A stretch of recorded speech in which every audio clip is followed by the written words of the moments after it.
normally I will write my devotions or my blogs and post those, but I hit a little snag this weekend in my process of getting some rest, getting away. Did something to set off my carpal tunnel that I have occasionally. Seems like lately it's been more than not. I don't do anything to, where I can't even think about surgery, but every once in a while it bothers me. Normally during the night, but I'll wake up, and as my tendons kind of wake up and, so to speak, get warmed up, I'm fine. And I usually can finish editing my devotion and post it. Well, yesterday I couldn't even type it, and that's when I normally do, is the day before. So for tomorrow, later, if I can, I'll type it. If not, I might do a video again tomorrow. But I thought, well, I missed the last couple of days. What's one more day? And then I thought, no, I've hit a detour here. I can't do what I normally do, but how am I going to react to that? And I thought, well, I'm going to just go ahead and do a video. So here we are in video, and it reminded me of things that happen in life. Now, this is Tuesday, so it's the off-roading version of my little devotion, my blog, as I post this in several off-roading groups. And, when you go off-roading, you'll often hit these detours. Like I've hit this detour not being able to type this morning. And some detours are mechanical issues. You might want to go on a ride, and a lot of times they'll post rides, and you'll see people make comments, oh, I wish I can go, but my Jeep's down. I wish I can go. I've got, waiting for a new axle or this or that. So sometimes mechanical issues will keep people from going out there, although there's one person in particular, Cody, that he's had a problem, and he just asked if he could drive with somebody else. He still loves going off-roading. It's great. Then sometimes, you'll go off-roading like we did a couple months ago. We went to go do one trail, and we found out the weather had just made it just undoable. So we just found another trail. So sometimes you'll hit that detour. You want to do one trail, got to do another. Or maybe there's a day you want to go, but the weather's bad, so you have to reschedule. And then life hits. Sometimes you want to go off-roading, but something else happens that you need to take care of. And Karen and I do in real estate, that's happened before. We, have a blessing of getting a deal done. And it means we can't really go off-roading because we got a lot to do. So, detours happen in life. And really the question is, how do we handle these detours? There's a lot of D's and disses when you come to detours. You can get depressed, you can get dejected, you can get committed, you can get deterred or distressed, you can have disbelief and just not want to believe that you've been detoured.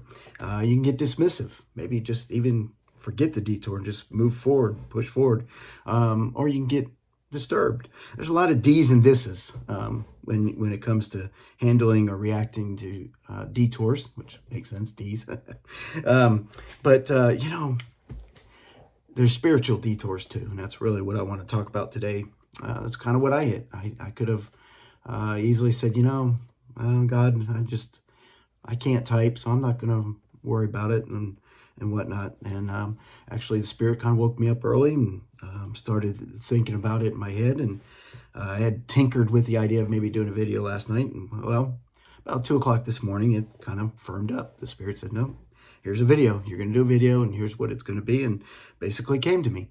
So I was kind of dejected last night, a little distressed about it, deterred.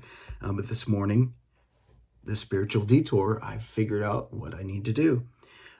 Sometimes these spiritual detours happen. These things in life, maybe you feel like God has called you to do something, you're doing it, and then all of a sudden you lose interest, or something happens. Maybe the activity or the mission or the spiritual thing that you've been called to, maybe something happens and it goes away. Sometimes, maybe it's you feel like you're really growing spiritually, and all of a sudden you just feel like God's so distant. Of course, he's not. You can feel that way, but that's not the reality. There's a lot of things that can happen spiritually. Maybe just problems in life. You just start to doubt God and not sure what you can believe. A lot of things can happen, but a lot of these detours, well, all these detours God will use. Sometimes he causes some of these detours to get our attention, sometimes to help us learn a new way, to protect us. Maybe it's to help someone. Maybe he's sending you on a detour because there's somebody that needs something that God has given you that you can offer, some spiritual advice, or maybe some physical need. Or it could be in order to discipline you, in order to kind of help you grow spiritually. And then sometimes detours just happen because they're impact of sin, and probably that's a lot of the case.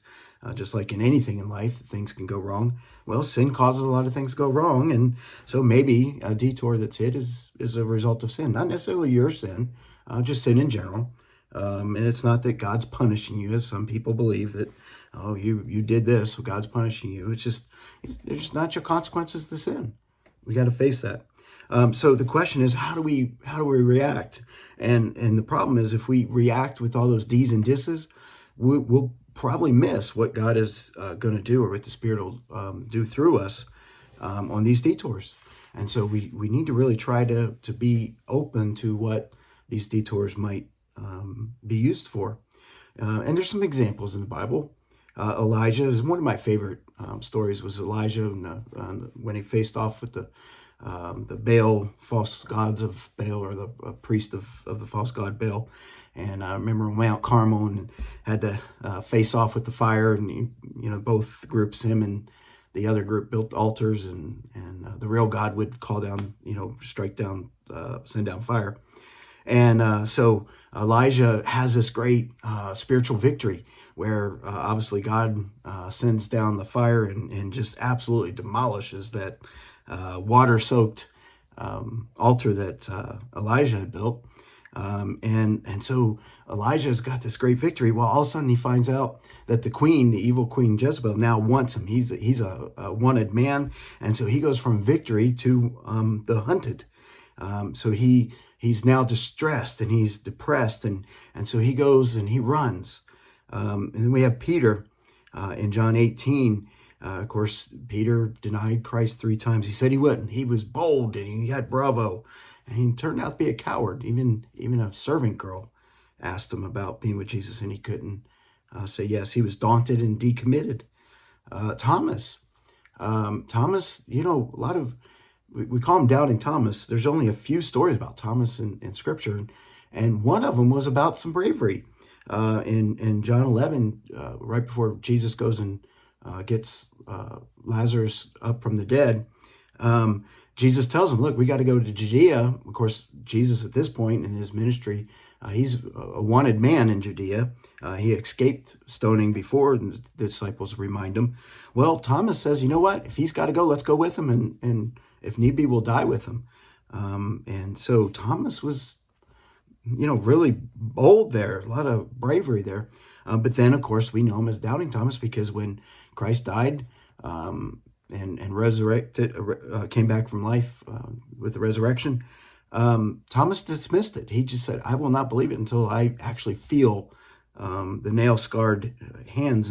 And Thomas, John tells us, he was not with the disciples for 8 days when Jesus appeared to the disciples. So Thomas had some disbelief, and he was kind of dismissive. He just left. Don't know where he went for that time. And so these folks struggled. They had the D's and disses, and some others. And but that will happen. We will have those moments where we will struggle, and we may not handle the detours of life very well. The spiritual detours that might come our way, just as Elijah, Peter, and Thomas all showed, they didn't handle it very well. Well, there is an antidote to the D's and disses, and that is grace. And this is a wonderful thing. When you go back to Elijah, God gave Elijah grace. He sent twice. He sent an angel to give Elijah food and rest, to build up his strength, to help him while he was depressed.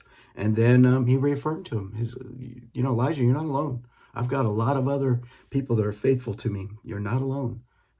So cheer up and get ready, because your work is still to be done. Peter, I think Peter really got frustrated when Jesus came back to life, and one morning the disciples had returned to fishing, I think at this point they knew Jesus was alive, but they weren't sure what their calling was now. The rabbi had resurrected, but he said he was going to be gone soon. They're not sure. And of course, after breakfast, Jesus and Peter have a little talk, a little walk. And 3 times Jesus said, Peter, do you love me?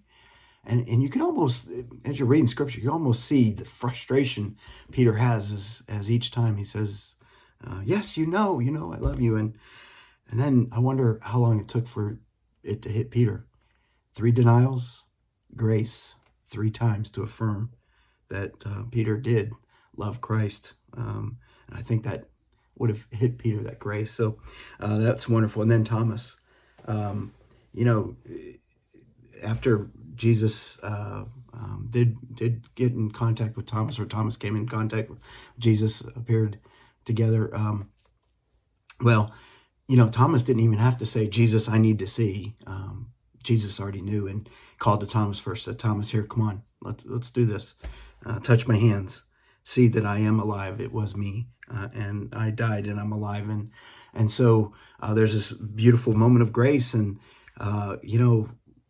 a lot of people affirmed who Christ was after he rose from the dead. But the strongest one actually was Thomas when he said, my God, or excuse my Lord and my God. That was the strongest affirmation of who Christ was of all the disciples that we have accounts for. So these examples that I've given you, these are good, great men that did wonderful things for God, but they all had their moments. They struggled with their detour, but the antidote when you mess up the detour is grace, and so God gives us grace. And so look for that. So, when we approach those detours, when we have them, look for the spiritual opportunity. Look to see what God may be using to show you or to teach you or to help you or to help others. Look for those things and try to not to have the D's and disses when you come to those detours. But if you are like everybody else, we struggle, then look for grace, because God will give you that grace. So today, just hopefully some words of encouragement that if you're facing some things going on, maybe a detour, just see what is there might be that's going on. And then if you've already kind of blown it, just look for the grace. And then the nice thing about the 3 men that I just mentioned, after that grace, they still did some wonderful things for the Lord. So, grace. So I hope you have a wonderful day. And